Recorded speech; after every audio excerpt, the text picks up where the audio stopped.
तुझ्याकडची stationery बदलायला झाली हा. काही पेन उठत आहेत, काही नाही उठत म्हणून चेक. तू विसरतोयस, आता तू पण या कॅफेचा अर्धा मालक आहेस, माझा पार्टनर. तेव्हा तू जर असा टाइमपास केलास तर मी तुला नाही ओरडणार. अरे ओरडण्याचा प्रश्न नाहीये, ते तू खेळायला मागशील ना म्हणून लपत होतो.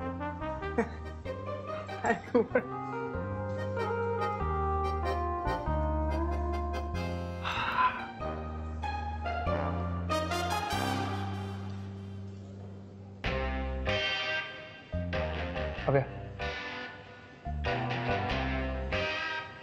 मी काव्याला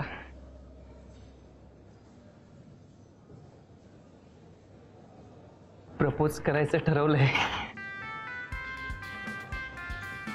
आणि परवा रात्री आमच्यात काय झालं? काय ऍक्टिंग करतोय?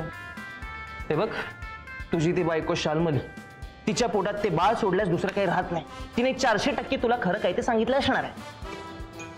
तेव्हा येडा बन के पेडा मत का. चल. काय चाललं तुझं? काय चाललंय तुझं?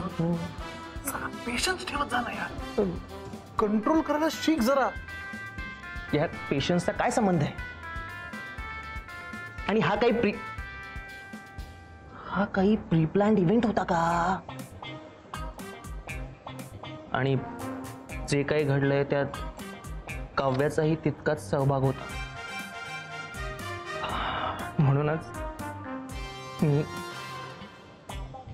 विनयाकडून इन्स्पायर होऊन काव्याला प्रपोज करायचं ठरवलंय.